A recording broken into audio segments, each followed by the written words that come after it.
Les problèmes que tu traverses, Jésus est la solution. Jésus est la solution. Jésus-Christ est la solution. La maladie qui te tracasse, je suis venu t'annoncer une bonne nouvelle ce soir. Jésus-Christ va te guérir de cette maladie. Pendant que je parle, il est en train d'opérer le miracle dans ton corps actuellement. Là où tu as mal, tu peux mettre ta main. Il y aura un mouvement de l'esprit ce matin. Ce mouvement va te donner un plus dans ta marche, va te donner un plus dans ta vie. Donc parle à Dieu ce matin.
Et l'Éternel a donné l'ordre à ses serviteurs d'aller détacher l'âne. Mais quand l'âne a été détaché, l'âne avait une mission. La mission de l'âne, c'était de porter Jésus jusqu'à Jérusalem. Alléluia. Mais regarde, l'âne était attaché. Mais quand l'âne a été détaché, quand Jésus-Christ est monté sur l'âne, la Bible dit, des soldats lui ont été donnés. Des gens ont levé leur pain, ils ont mis pour que l'âne passe là-dessus. Ils ont coupé les rameaux, ils ont mis pour que l'âne passe là-dessus. Mais ils n'étaient pas assis quand ils applaudissaient. Ils n'étaient pas assis quand ils honoraient Jésus. Ils étaient debout. Ils disent ta majesté, ta grandeur, ta faveur, ta grâce. Les cieux, les seigneurs, le roi des rois.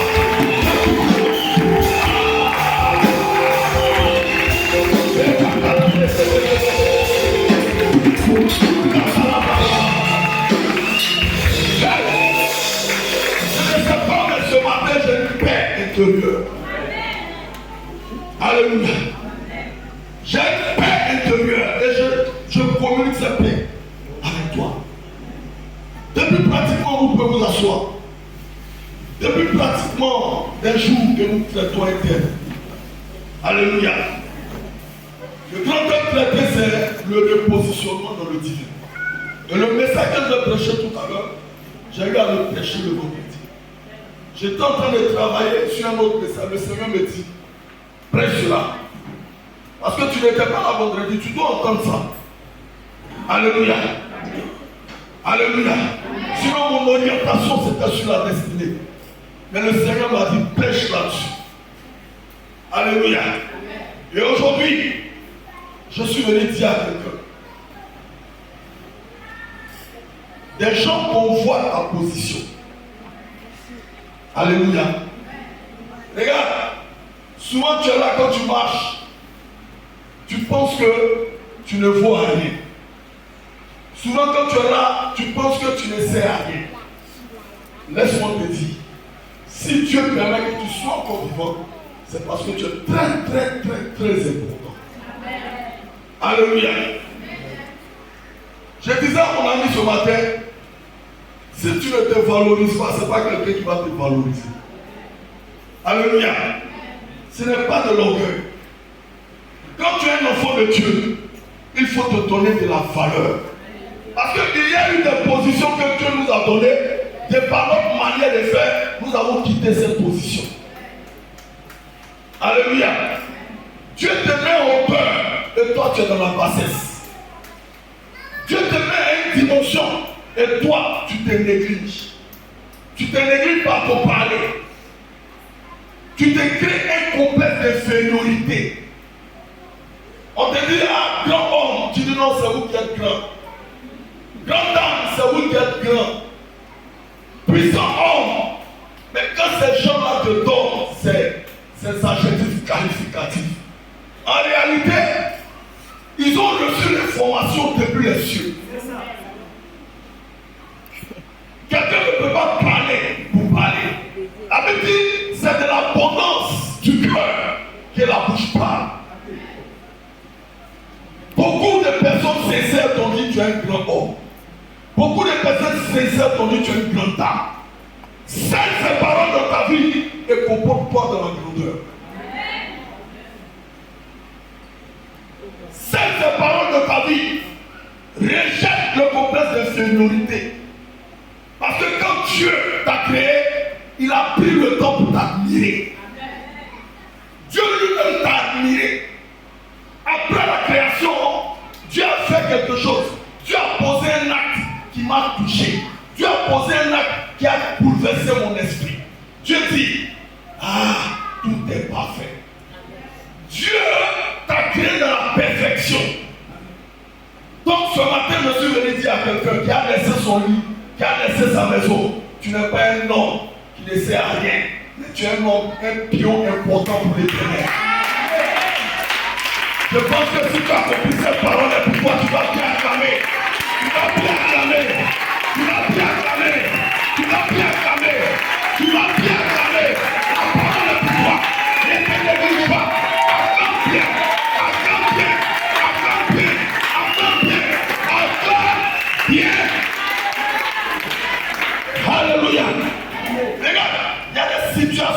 qui nous arrivent dans nos vies, Dieu crée ces situations-là pour nous réconforter dans notre position de dominateur. Tu peux parler avec quelqu'un. Il va dire, ah, la dernière fois que j'ai parlé avec toi, tu m'as donné une solution. Et quand j'ai mis ça en pratique, ça a réussi. Regarde, ça n'a pas fait dans le hasard, c'est ce qui est en toi. C'est ça. C'est ce qui est en toi. Peut-être, il y a un couple qui veut se divorcer. Et puis Dieu t'amène une exhortation. Et tu parles à la dame. Et la dame met tes paroles en pratique. Et son foyer commence à marcher. Il ne faut pas te négliger. Dieu a mis ce don à toi. C'est pour toi, personne ne peut prendre ça. Personne ne peut t'arracher. Donc, quand tu commences à réaliser ces choses, maintenant dans la dimension, et travaille sur ce que Dieu t'a donné. Bonifie-toi avec ce qui est en toi. Quand j'ai compris cela, peuple de Dieu, je me lève à tout moment. Quand quelqu'un a besoin de moi, je vais prier. Ce n'est pas moi qui fais, c'est Dieu qui fait. Quand je vais évangéliser, il y a des malades que je vois, je prie pour elles. Quelques 2 semaines après, je les revois. La paix est dans mon cœur. La joie est dans mon cœur. Je suis heureux parce que Dieu m'a utilisé comme son instrument. Donc, je commence à voir qu'en moi, il y a la puissance de Dieu. Donc, je me comporte comme un fils de Dieu. Longtemps, tu t'es rabaissé toi-même. Tu as dit des paroles néfastes sur ta vie. Pendant que Dieu te voit au haut, toi tu te vois en bas. Mais je te dis ce matin, qui dans ça? Qui dans ça? Alléluia. Qui dans ça? Peuple de Dieu, je suis venu parler ce matin du repositionnement dans le divin. Le repositionnement, c'est le grand terme que je traite depuis pratiquement de moi. Le repositionnement dans le divin. Mais par ce thème, en tant qu'homme, en tant que femme, nous avons une position en Dieu. Alléluia. Quand Dieu te donne quelque chose, il te donne une chose de valeur. Dieu ne va jamais te donner ce qui ne lui tient pas à cœur. C'est pourquoi il pourrait dire dans la vie des gens, j'ai tant aimé mon fils que j'ai donné mon fils pour le monde. Regarde, Dieu nous a donné des valeurs. Dieu nous a donné des valeurs. Même quand nous regardons à la Genèse, on va prendre Genèse, tu vas comprendre quelque chose. Genèse 2, verset 15. Quelqu'un peut lire. Genèse 2, verset 15.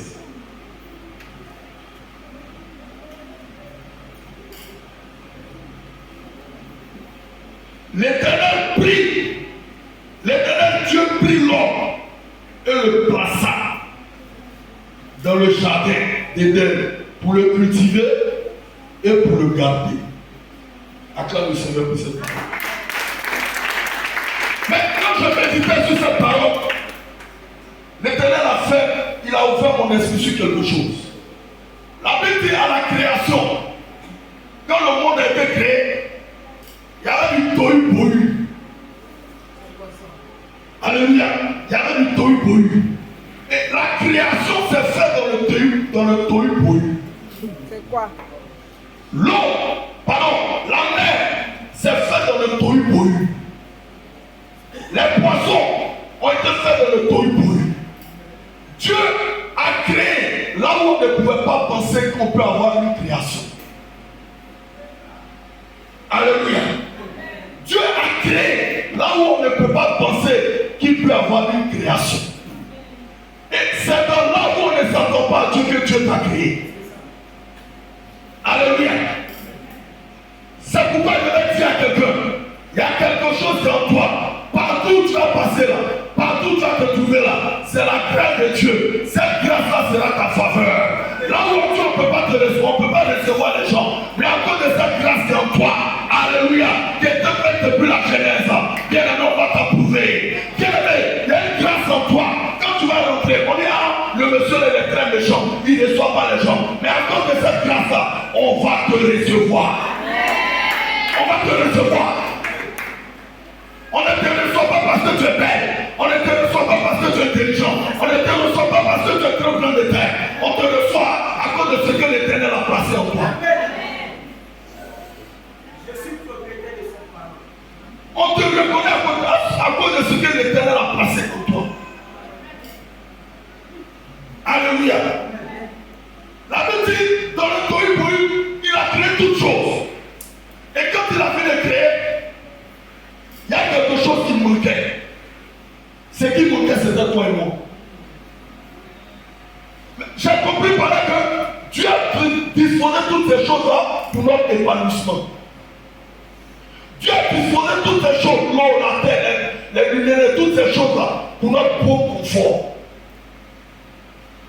La preuve, quand il déclare une parole, il dit faisons l'homme à notre image et à notre ressemblance. Alléluia. Regarde, pour te créer, tu as fait un conseil.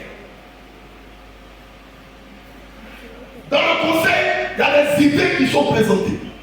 Dans le conseil, il y a des conseils qui sont présentés. Dans le conseil, il y a des pensées qui sont éjectées.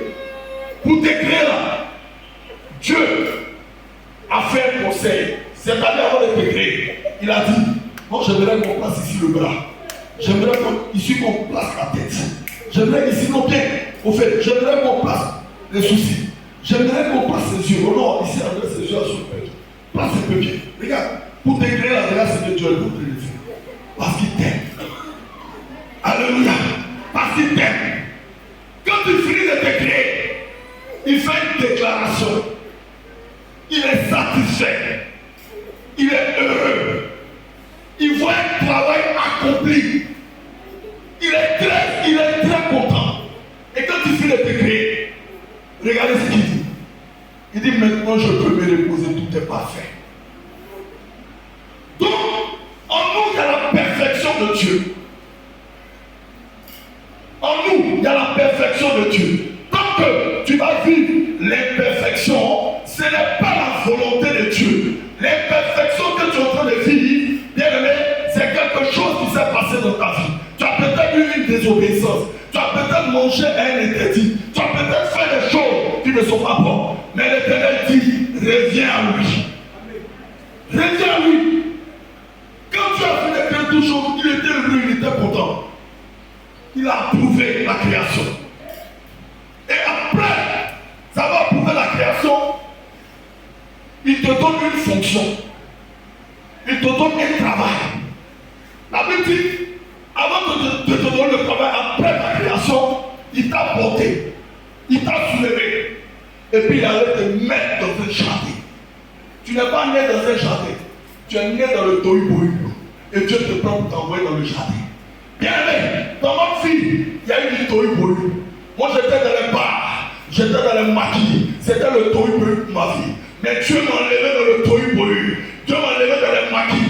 Dieu m'a enlevé dans les bars. Dieu m'a enlevé dans le lieu de la prostitution pour me mettre dans sa gloire, pour me positionner dans sa gloire, pour me mettre dans son adoration. Alléluia. Il te prend, on dit Dieu te prend. Il te prend, il te soulève, il te porte et il te positionne. Ce matin, je suis venu dire à quelqu'un, Dieu va te prendre et il va te positionner. Dieu va te prendre, il va te positionner. Là où on a dit que c'était fini pour toi, regarde. Si tu es encore en vie, c'est parce que c'est pas encore fini. Dis à quelqu'un, c'est pas encore fini. C'est pas encore fini. Les gens avaient dit que c'était fini pour moi parce que j'avais une maladie de cœur. Mais le Seigneur s'est révélé à moi. Il dit mon fils, c'est pas encore fini. 2013, tous les pronostics de moi étaient en ma faveur. Mais bien aimé, dans le parcours, il y a quelqu'un qui m'a dit, on peut pronostiquer sur ta mort. On peut dire que tu vas faire un accident. On peut dire que 2025 va pas te trouver. Mais il y a quelqu'un qui n'a pas encore parlé. Quand il parle, tout obligé de faire silence. Quand tu parles, tout obligé de t'obéir. Quand tu parles, tout obligé de faire silence. C'est qu'il a parlé de ma vie. 2013, 2014, 2015, 2016. Il a fait déjouer tous les pronostics qui étaient en ma défaveur. Tous les pronostics qui étaient en ma défaveur, Dieu les a fait déjouer. Et je suis venu t'annoncer ce matin. Dieu va faire déjouer tous les mauvais pronostics sur ta vie. Dieu va faire déjouer tous les mauvais pronostics sur ta vie.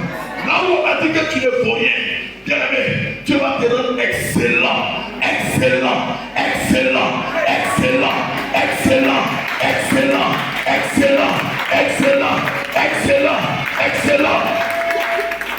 Là où les sorciers ont dit tu ne vas pas te marier.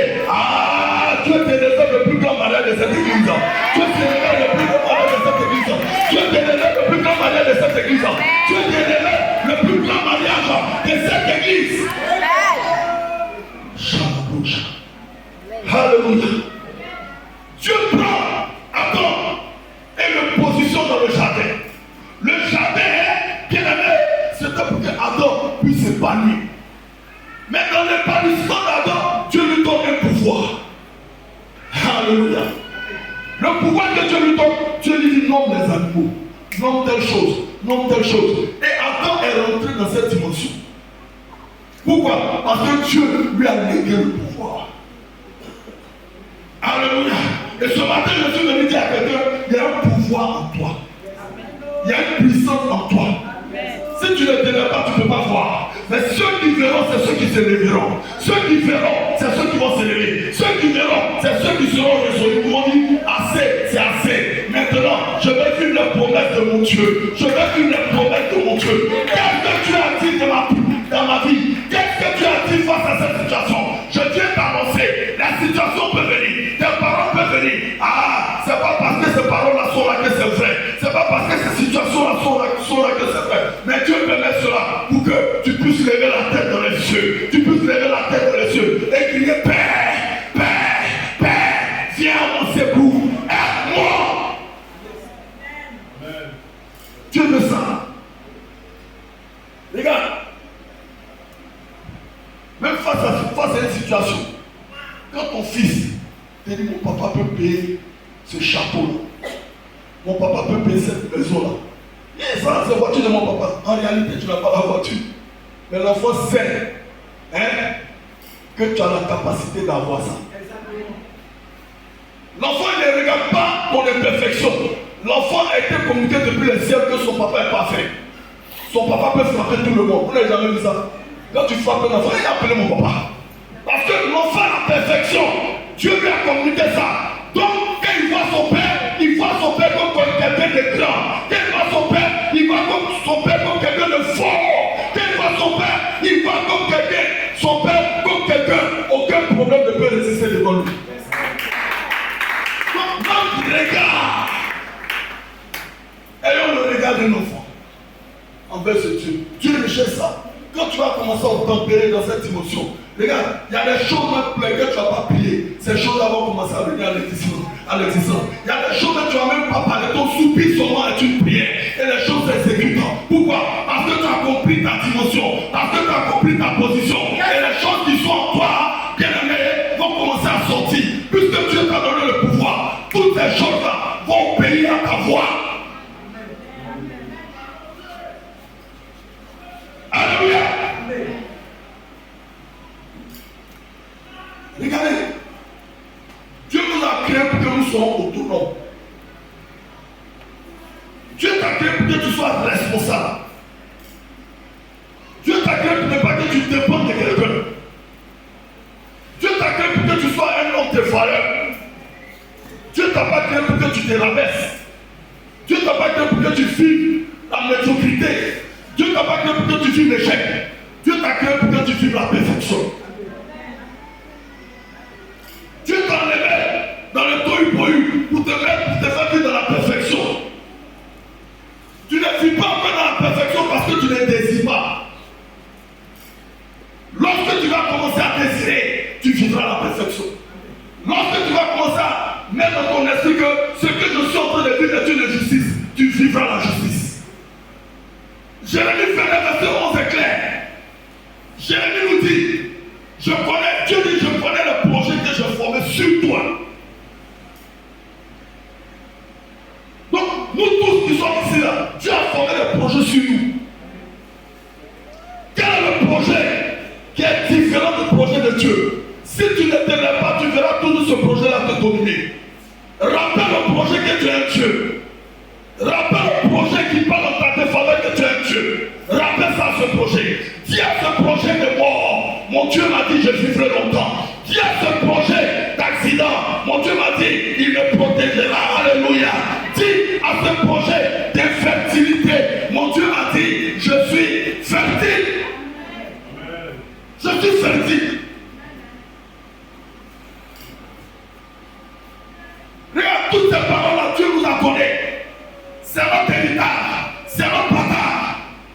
Dieu ne sera jamais jaloux de toi si tu opères dans la dimension divine. Dieu ne sera jamais jaloux de toi si tu opères comme un Dieu. Mais il sera très fier de toi parce qu'il aura réalisé dans son esprit que tu as compris le message.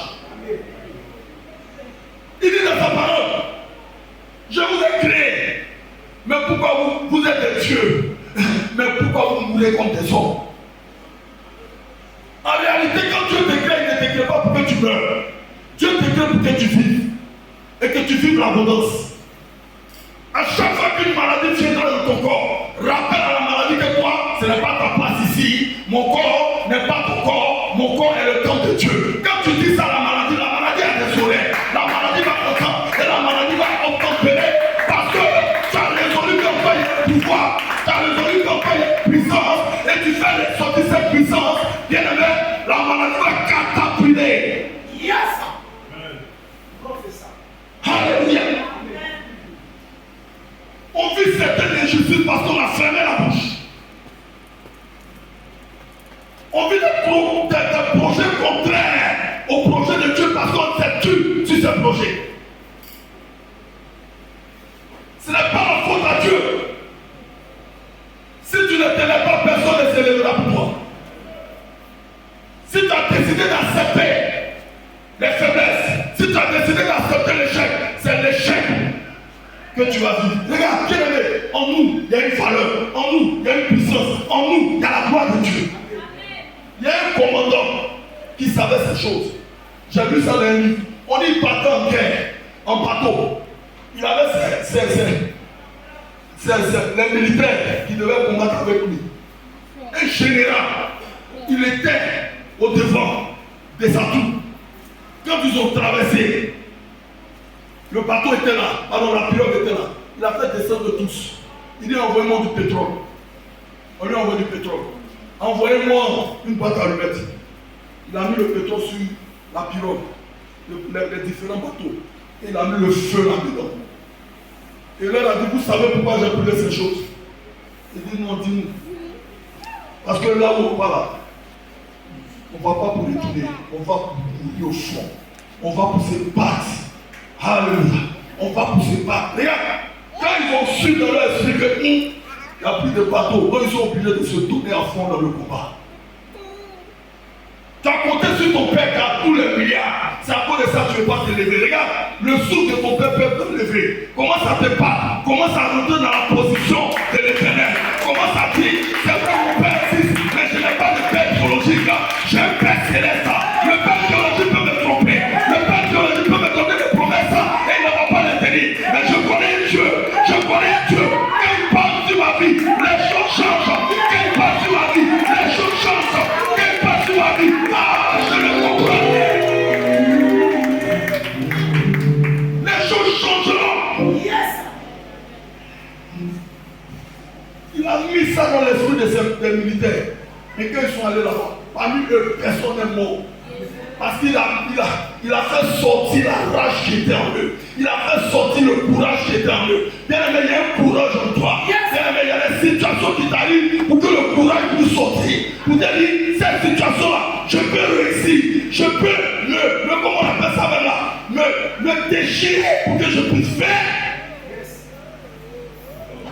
Appelle Jésus là. Tu n'as pas avec le papa, maman dedans. Non, papa, non, maman, c'est Jésus. Ton papa peut te trahir. Ta maman peut te trahir. Alléluia. C'est pourquoi je te donne le thème ce matin. On ne te portera plus. Ce thème est tiré d'une histoire. Prenons Acte. Acte 3.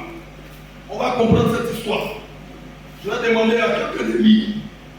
Acte 3. l'histoire de ce paralytique.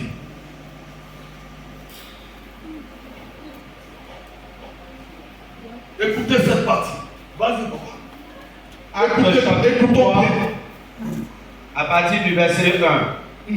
Pierre et Jean montaient ensemble au temple. Yes. À l'heure de la prière. À l'heure de la prière. C'était la 9e heure. C'était la 9e heure. Il y avait un homme boiteux de naissance qu'on portait, qu'on plaçait. On portait et on plaçait tous les jours à la porte du temple appelé la Belle, pour qu'il demandât l'aumône à ceux qui entraient dans le temple. C'était le rôle de ce monsieur. Cet homme, voyant Pierre et Jean qui allaient y entrer, leur demanda l'aumône. Il a commencé à mentir. Pierre, de même que Jean, fixa les yeux sur lui et dit, regarde-nous. Regarde-nous. Et il les regarda attentivement. Comment tu regardes un homme de Dieu? S'attendant à recevoir de quelque chose. Yes. Alors Pierre lui dit, je n'ai ni argent, on n'a pas l'argent, ni or, on n'a pas or, mais ce que j'ai, je te le donne. Ce que nous on a, on va te donner. Au nom de Jésus de Nazareth, c'est plus grand que l'or et l'argent. Lève-toi, lève-toi et marche. Marche. Et le prenant par la main, il le fit lever. Il va le faire lever. Au même instant, ses pieds, ses chevilles devinrent fermes. Répétons tous ensemble. Les pieds et les chevilles deviennent fermes. Jésus-Christ nous donne d'être fermes. Jésus-Christ nous donne la fermeté. Acclamons le Seigneur pour la parole. Qui a compris cette histoire? Qui a compris cette histoire? Qu'est-ce que, dis-moi, dis avec moi, qu'est-ce que Jésus ne peut pas faire? Quelle est la maladie que ton père, quelle est la maladie que ta mère transporte que Jésus ne peut pas faire? Ce monsieur dont on est en train de parler, on dit le nez boiteux. Ça veut dire qu'il n'a pas connu l'expérience de marcher. De la manière dont nous marchons. Et que nous pouvons même faire malin dans notre marche. Lui, il ne connaissait pas ça. La Bible dit que quand il est né boiteux. Alléluia. Et le thème que je vais traiter ce matin, c'est on ne te portera plus jamais. Porter quelqu'un, c'est porter son poids. Alléluia.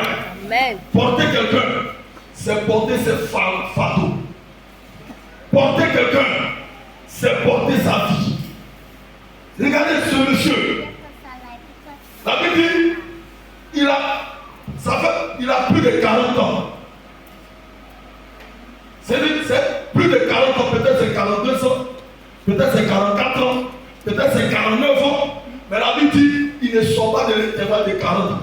Il a plus de 40 ans. Bon, peut-être 50 ans. Bon, ça c'est moi qui dis ça. Alléluia. La Bible dit, il était devenu une charge. Parce que pendant 40 ans, on va prendre quelqu'un, on va le soulever. Mais j'imagine, peut-être il y a quelqu'un qui le soulevait avant de décéder. On a donné le rôle à quelqu'un d'autre. Donc lui, de sa vie là, il doit être assis, on va le prendre. On le prend souvent, on va. On le prend souvent, on va. Les choses bizarres. Quand on va là, on ne le fait pas rentrer dans le temps. On est le temps de la guérison. Dans le temps, il y a la restauration. Dans le temps, il y a la vie. Mais pourquoi on ne le fait pas rentrer dans la vie, mais on le laisse hors de la vie? J'ai connu une famille au Kuwait. L'enfant est paralytique. Sa grande soeur est paralytique. Sa petite soeur est paralytique. Vous pouvez les connaître. Quand vous partez, comment on appelle ça, au complexe, il y a un jeune homme assis au complexe avec un fer. Il est au Kuwait. Il habite au Kuwait. Sa grande soeur aussi se retrouve tout dans la camée. Sa grande soeur aussi est paralytique. Elle a jamais. Je ne sais pas si vous avez vu ce jeune homme. Il est fait complexe. C'est là-bas il s'assoit. Il est toujours assis là. Il y a une scène qui s'est passée. Sa grande soeur a un programme de prière. Elle était allée. Et ils ont prié pour elle. Ses pieds se sont affaiblis. a laissé les béquilles. Elle a commencé à marcher. Tu vois? Elle a commencé à marcher. Elle a laissé les béquilles. Par la puissance du nom de Jésus. Elle a commencé à marcher. Un programme, sa grande soeur, je connais bien. Mais quand elle est revenue avec son béquille, en tant que maman, ses parents doivent être quoi? Ils doivent être heureux. Mais son papa était très fâché. Il n'était pas content. Parce que cette fille a commencé à marcher. Les gens n'ont pas compris. C'est les gens charnels qui peuvent ne pas comprendre. Sinon, les gens spirituels comprendront. C'est après que les gens spirituels ont compris qu'en réalité, ces enfants sont une ressource pour lui. Ils ne travaillent pas. C'est quand ils vont mentir, quand ils font la porte, la mendicité, c'est ça qu'ils prennent pour préparer. C'est ça qu'ils prennent pour manger. C'est ça qu'ils prennent pour scolariser certains frères. Et pour lui, cette condamnation était approuvée. Il voulait que ses enfants soient comme ça. Parce que, étant comme ça, ils peuvent aller mentir. Mais si sa fille était libérée, elle ne pourra pas mentir. Donc il perdra quelque chose. Donc il était mécontent que sa fille soit libérée. Il était mécontent. Donc regardez ce paralytique là. On le portait au début peut-être par amour. Mais arrivé un moment, on a commencé à faire des projets sur lui. On a commencé à dire, lui là, il peut nous donner de l'argent. Dans sa situation où il est, il peut nous donner de l'argent. À partir d'aujourd'hui, on ne va plus rechercher sa guérison. Mais on va rechercher de l'argent à travers lui. On va le déposer au devant du temps. Alléluia. On le dépose au devant du temps. Sa vie commence. Il commence à mentir. Certainement, il n'aimait pas cette situation. Mais parce qu'on l'a mis là pendant plus de 40 ans, ça a commencé à être une habitude. Quand tu commences à faire quelque chose qui perdure, ça devient une habitude pour toi. Ça a commencé à être une habitude pour lui. Et maintenant, il prenait du plaisir à mentir. Or, en réalité, cet homme, il y a une grandeur en lui. Peut-être qu'il y a la réclamation des familles qui le maintenaient encore en captivité. Il y a la réclamation de la sorcellerie qui le maintenait encore en captivité. Il y a des personnes qui étaient très heureuses de sa position. Mais je connais quelqu'un qui n'est pas heureux lorsqu'on vit les difficultés. Je connais quelqu'un qui n'est pas heureux quand tu es malade. Je connais quelqu'un qui n'est pas heureux quand tu ne travailles pas. Je connais quelqu'un qui n'est pas heureux quand tu ne travailles pas. C'est pourquoi il met tout en sa faveur pour que le mariage vienne à toi, la guérison vienne à toi, la santé vienne à toi, la paix vienne à toi, la restauration vienne à toi. Donc, pendant 40 ans, il était là. Dans sa position de mendicité. Certainement, le ministère de Jésus sur la terre, il était là. Mais Jésus dit, c'est pas moi qui vais te guérir, j'ai utilisé mes serviteurs pour le faire. Pour qu'ils puissent vivre ma vie, pour qu'ils puissent voir, pour que le peuple puisse voir ma gloire. Sinon Jésus pourrait le guérir. Mais Jésus permet que lorsqu'il ne soit pas là, et que l'opération puisse se faire, pour qu'on puisse dire, ah, celui qu'on a tué là, certainement, c'est le roi des rois. C'est le Seigneur des Seigneurs. Ce homme est resté dans sa position parce que tout simplement, il devient là comme un témoin de l'existence de Jésus-Christ de Nazareth. Nous sommes des témoins de l'existence de Jésus-Christ de Nazareth. Quelqu'un qui était toujours ivre quand il rentre à 21h. Quelqu'un qui était toujours sur la prostituée, qui tournait même là-bas. Regarde, aujourd'hui c'est lui qui est en train de te parler. Parce que quelque part, Jésus l'utilise pour son témoignage. Pour montrer au côté lui est là. Pour ne pas dire que j'accepte pas Jésus parce que Jésus n'est pas fait. Moi je ne pourrais jamais le dire parce que Jésus a transformé ma vie. Mais quand les gens me voient aujourd'hui, ils voient la main de Dieu. Quand les gens me voient aujourd'hui, ils savent qu'il y a un Dieu vivant. Quand les gens me voient aujourd'hui, ils disent ça, si on n'accepte pas Jésus, vraiment, ça sera grave pour nous. Pourquoi? Parce que j'étais quelqu'un que Dieu a utilisé à le suivre. Alléluia. On ne te pardonnera plus jamais. Jérémie fait verset 11 dit, je connais le projet que j'ai formé sur toi. Le projet que tu as formé sur toi, ce n'est pas que tu te sers au carrefour pour mentir. Mais le projet que tu as formé sur toi, c'est que tu prends toi-même ton argent pour que tu puisses manger à ta faim. Le projet que tu as formé sur toi, c'est que toi-même tu donnes l'argent de ton peuple pour payer ta maison. Arrivé à un moment de notre vie, on dormait au salon. On parlait plus poussière dans tes yeux, dans tes narines. C'est un message pour te dire, il est temps de t'élever. Il est temps de partir. Abraham était dans cette dimension. Il mangeait encore la nourriture de son père. Son père le portait. Partout il passait, il dépendait des poches de son père. Dieu de son trône a vu ça et dit non que cela change. Abraham, quitte ta patrie, quitte ton père, quitte ta mère. Je ferai de toi une grande nation. Je vais dire à quelqu'un qui doit encore en famille, Dieu va faire de toi une grande nation. Regarde, l'atmosphère pour toi est un peu bizarre. L'atmosphère est un peu difficile. Tu te dis, mais attends, si je laisse mes parents, est-ce que je pourrais louer ma maison? Je te dis, je suis un témoignage du vote, tu loueras ta maison. On ne sait pas où l'argent va quitter, hein? On ne sait pas où l'argent va quitter, mais chaque fin du mois, comme si quelqu'un, tu as pipé pour venir te faire une offrande. Tu vas commencer à travailler, tu vas commencer à travailler, tu vas commencer à travailler, et tu vas être autonome. Tu vas être autonome. Comme Dieu nous appelle, il veut que nous soyons responsables. Vous voyez quoi? Quand quelqu'un meurt, on est seul. Quel est le message que Dieu nous donne? Quand quelqu'un, pourquoi on ne nous enterre pas en groupe? On nous enterre. Comment on appelle ça même? Comment on appelle ça? Dans un cercueil, pourquoi on nous met sur? Ma femme faisait un causerie à sa soeur la dernière fois. Elle dit non que son grand frère, un de ses frères est décédé. Et son grand frère parlait, ah, si toi tu veux là, vous êtes même fort. On va vous mettre dans vous deux dans le même cercueil. Parce que vous êtes même fort. Mais en réalité, elle le dit, mais on ne peut pas mettre deux personnes dans un même cercueil pour les enterrer. La solitude du cercueil te demande ta responsabilité sur ton vécu sur la terre. La solitude de ton cercueil. Quand tu es dans le cercueil, c'est un message que Dieu te donne. Dieu est en train de te dire, tu es responsable de ta vie sur la terre, pas sûr. Tu es responsable quand tu vas monter des moments. Ne dis pas, ah le pasteur est prêché là, c'est pourquoi je ne suis pas sauvé. Ah le pasteur là, il est fatigué, toi il ne plaisait pas, c'est pourquoi je ne suis pas sauvé. Ah je te dis, il ne prêche pas, c'est pourquoi je l'ai écouté. Regarde. Alors l'essentiel est Jésus. Jésus rejette des personnes essentielles. Jésus, en terminant, on avait un exercice de rédaction. On disait thèse et antithèse. Soyons des thèses, ne sont pas des antithèses. L'antithèse consiste à pouvoir gonfler un peu ton devoir. Mais la thèse, c'est l'idée principale du devoir. Quand le correcteur prend, il regarde le développement de ta thèse. Et en fonction du développement de ta thèse, il te donne une note. Ah, mon fils a bien rédigé, près 17. Parce que l'antithèse vient faire ressortir la justification de ta thèse. Professeur de Jésus. Alléluia. Alléluia. Alléluia. Regarde, le paralytique, il n'avait pas encore croisé de personne. Regarde, accepte que quelqu'un te croise et puis sa vie ne change pas. Moi je refuse ça. Quand quelqu'un doit me croiser, sa vie doit changer. Quand quelqu'un me croise, sa vie doit changer. Pourquoi?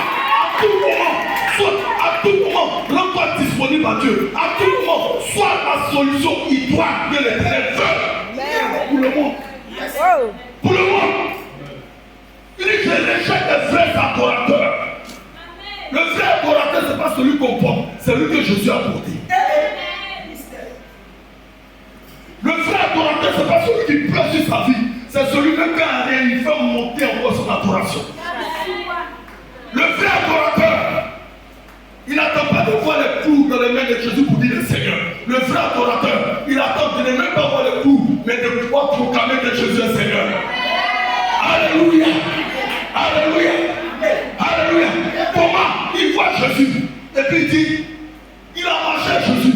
Il a vu l'eau. Jésus a fendu l'eau. Il a vu la multiplication des pains. Il a vu la résurrection de la fille de Jairus. Il a vu Lazare sortir du tombeau. Mais regarde, il n'a pas encore cru. Il n'a pas encore cru. Mais après la résurrection, il y a quelque chose qu'il veut voir. Il veut voir la perforation des membres de Jésus. Parce que c'est cette perforation qu'il avait mis dans les cieux. Comme ça, à la croix. Il a réalisé dans son esprit.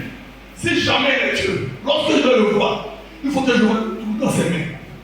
Si jamais il est Dieu, lorsque je le vois, il faut que je vois le tour de ses pieds. Voilà le baromètre pour lui de l'existence de Jésus-Christ de Nazareth comme Seigneur et Sauveur. Il s'est figé sur ce baromètre. Quand Jésus revient à sa résurrection, il y a quelque chose qui se passe. Il a affaire à lui.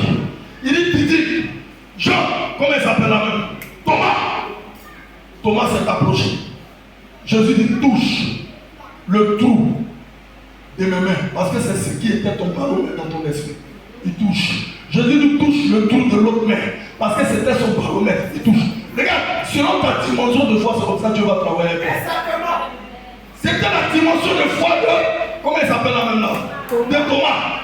Donc, ça avait cette dimension, Jésus a travaillé avec lui. Et ça après d'avoir travaillé, qu'il a vu cette dimension, il peut tirer une conclusion. À partir d'aujourd'hui, tu es mon maître. Jésus va dire une parole qui m'a tellement touché. Il dit, pour lui répondre, il dit, heureux ceux qui ne m'ont pas vu, qui croient. Donc, ça veut dire quoi? Si tu ne crois pas et que tu crois, tu dis que tu es heureux. Donc, si tu veux croire pour toi, tu es malheureux. Tu es malheureux. Soyons heureux. Ne cherchons pas à voir pour toi. Même quand tu n'as pas encore mangé, espère à te voir, comment on appelle ça maintenant, à cosmos. Marche sur le bruit de cosmos. Marche. Mets dans ton esprit que tu as cosmos. Mets dans ton esprit que tu as cosmos. Commence à faire des dépenses dans ton esprit. Ah, je paye shawarma. Je paye dans burger. Ah, je prends ça, je mange. Ah, je prends ça. Regarde, c'est la parole de quelqu'un qui a la foi. C'est la parole de quelqu'un qui a la foi. C'est la parole de quelqu'un qu'on ne transforme pas. C'est la parole de quelqu'un qu'on ne soulève pas. C'est la parole. C'est la parole d'un fou que je suis. C'est la parole d'un fou de Jésus. Quelqu'un qu'on ne transforme pas. C'est un fou de Jésus. Partout tu le vois, il y a ton poids de alors qui pousse. Il y a des gens qui ne mangent pas, ils disent non, c'est parce que Dieu veut que je gère. Il y a des gens qui ne mangent pas, ils sont déjà serrés. Parce que là, maintenant, quand tu as dégoûté, il était dans manger le soir pour couper mon gène là-même. Comment il a fait? Comment il a fait? Lui qui t'a inspiré le gène va disposer la nourriture pour toi. Lui qui t'a inspiré le gène va disposer la nourriture pour toi. C'est ça la foi. La foi t'amène à ne pas être porté par tes ennemis. Mais la foi t'amène à être porté par Dieu. Et c'est ce que Jésus-Christ veut qu'on fasse. Mais regarde, le paralytique, il y a quelque chose qui s'est passé. Il a fallu qu'il voie bien les gens. Quand tu vois bien les gens, il y a quelque chose qui se passe. Il s'attend à ce qu'il avait la boutique de foi. Je suis venu dire à quelqu'un, Dieu va te bénir au-delà de tes espérances. Dieu va te bénir au-delà de tes espérances. Dieu va te bénir au-delà de tes espérances. Si tu as donné Abraham, Dieu va te donner une autre chose. Si tu as donné une voiture, Dieu va te donner un avion. Si tu as donné un enfant, Dieu va te donner des enfants. Parce qu'il a dit dans Genèse, allez, soyez féconds. C'est nous. La terre, les cieux obéissent à la loi de la fécondité. Pourquoi? Parce que c'est un établissement divin de Dieu. C'est un établissement divin de Dieu. Quand Pierre et Jean croient le paralytique, il faut sortir quelque chose d'eux. Et c'est qu'il faut sortir en toi. Il faut sortir l'esprit de Dieu. Pierre dit, nous n'avons pas l'argent. La Bible dit, il regardait attentivement. Le regard attentif de ce paralytique, pour lui, au-delà de l'argent, ce qui était plus grand, c'était l'or. Alléluia. Parce que lui, c'est sa mentalité. Au-delà de l'argent, c'est l'or. Donc Pierre va même aller au-delà de lui sa pensée. Pierre va dire, c'est vrai, tu me regardes. Il y a quelque chose qui va te donner que tu n'as pas. Mais ce qu'il va te donner là, c'est plus grand que tes espérances. Ce qu'il va te donner, c'est plus grand que l'argent que tu as fait chercher à tout le monde. Mais tes pensées voyaient l'or. Mais ce qu'il va te donner, plus grand encore que l'or. Alléluia. Il dit, mais ce type-là, qu'est-ce qu'il peut me donner qui est plus grand que l'or? Qu'est-ce qu'il peut me donner qui est plus grand que l'argent? Je connais Jésus. C'est à lui qui a apporté l'eau et l'argent. Donc si tu as Jésus, tu as l'eau et tu as l'argent. C'est ce que Pierre est en train de dire au paralytique. Il dit, au nom de Jésus, lève-toi et marche. La Bible dit, quand il s'est levé, il y a quelque chose qui s'est passé. L'histoire du paralytique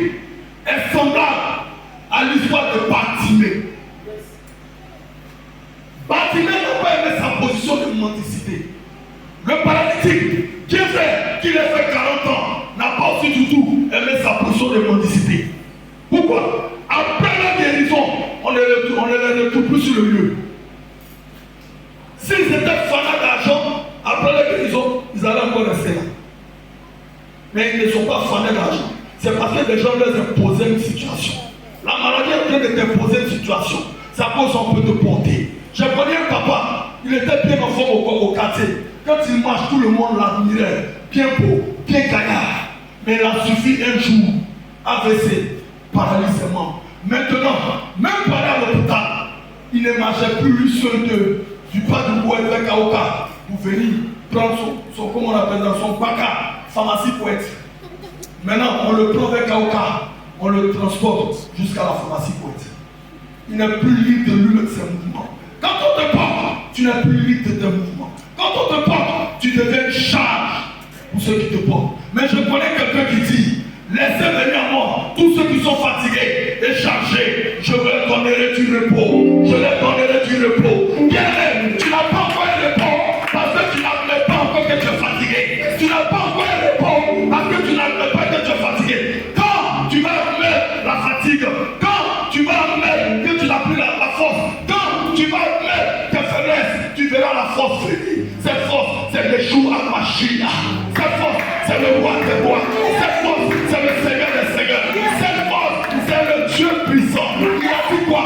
Il a dit, je n'ai pas l'argent, je n'ai pas or, je n'ai pas l'argent, je n'ai pas or, mais ce que j'ai, c'est plus fort que l'argent. Ce que j'ai, c'est plus fort que l'or. C'est ça que je veux te communiquer, mon frère. C'est ça que je veux te communiquer. C'est ça, ce que je veux te communiquer. Tu peux te faire lever où tu es assis. Ce que je veux te communiquer. Tu peux t'enlever dans les ténèbres. Ce que je peux te communiquer. Tu peux t'enlever dans les difficultés. Ce que je veux te communiquer peut t'enlever dans la maladie. Il dit, mon Père, donne-moi ce que tu veux que je porte. Et il lui donne Jésus. La Bible dit au même moment, quand on le dit, en réalité, quand on le dit, il y a un contact. Le lien du rapprochement, c'est Pierre, qui détient la puissance de Dieu de celui qui a terre. Alléluia. Celui qui a terre a besoin de la puissance de Dieu pour s'élever. Donc Pierre peut communiquer cette puissance. Quand Pierre lui communique, il reçoit cette puissance. La Bible dit, il soutient cette puissance. Cette puissance ne trahit pas. Quand tu t'accroches à lui, à elle, elle ne peut jamais te faire tomber. Cette puissance, quand tu t'accroches à elle, elle ne t'abandonnera jamais. Cette puissance, quand tu t'accroches à elle, elle ne va jamais être en faillite. Alléluia. Il a soutenu cela. Et la Bible dit, quand il a soutenu cela, ses membres ont commencé à se redresser. Mais qu'est-ce qu'il soutenait? C'est la parole de Dieu. C'est la parole de Dieu. C'est la parole de Dieu. C'est la parole de Dieu qui peut apporter la fermeté de ta vie. Quel que soit que tu sois troublé, c'est la parole de Dieu qui peut te donner la stabilité. J'ai connu un ami qui était en prison, 15 ans de prison. Pendant que les gens le chassaient avec les paroles, c'est un brigand, c'est un gangster, c'est un voleur.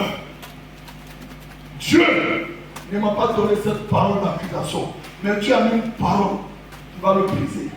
Je le prends dans mes bras et je dis Jésus-Christ t'aime. Regarde, quelqu'un qui a fait 15 ans de prison, il n'a pas entendu le je t'aime de Jésus. Quelqu'un qui a fait 20 ans de prison, il n'a pas entendu le je t'aime de Jésus. C'est parce qu'il t'attend pour que tu libères cette parole de je t'aime. C'est parce qu'il t'attend pour que tu libères cette parole de je t'aime. Quand tu vas libérer, ça va fortifier ses membres. Ça va fortifier ses membres. Quand j'ai déclaré cette parole, ses membres ont été fortifiés. Aujourd'hui, je suis en train de te parler. Il a donné sa vie à Jésus. Il a donné sa vie à Jésus. À cause de quoi? À cause du je t'aime qu'il a entendu. Une seule parole peut te bouleverser. Une seule parole peut te porter, te tenir. Une seule parole. Pas de main énorme, pas de bagage énorme, mais la parole de Jésus te soutiendra. Au nom de Jésus. Amen.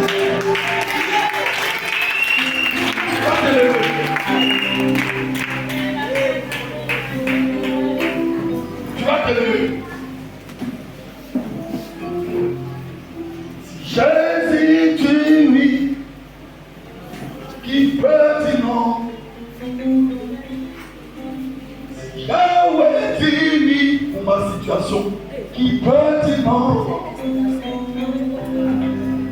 J'ai longtemps cherché ce Dieu, me dirigeant chez les marabouts, je ne l'ai jamais vu.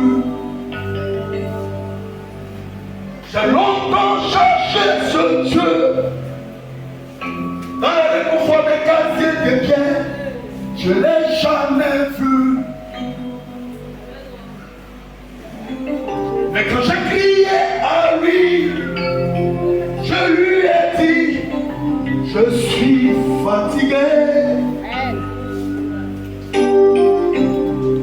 Quand j'ai crié à lui, je lui ai dit, je suis fatigué.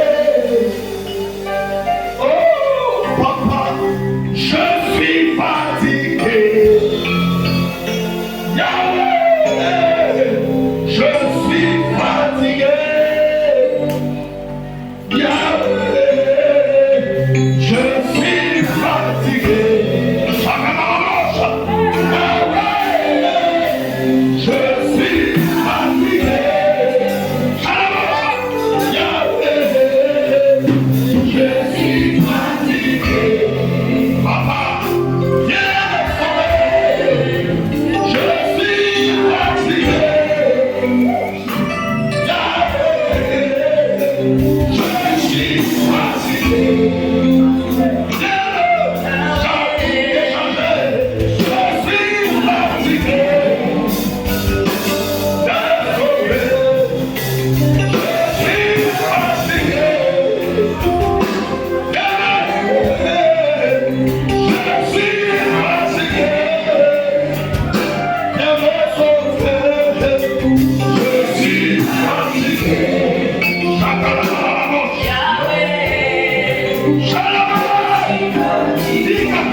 Sous tes bénédictions. Chakalababa, mon frère. C'est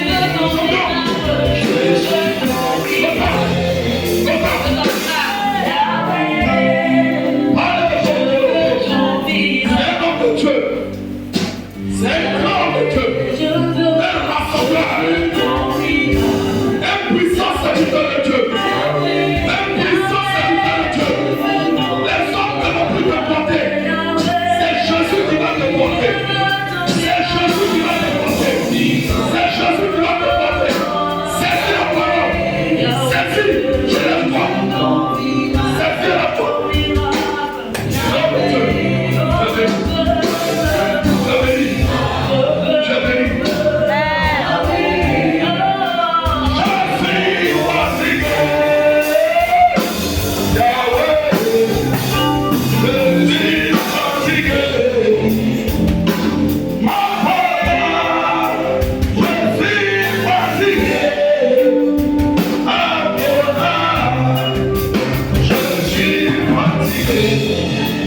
Caroline Labrèche.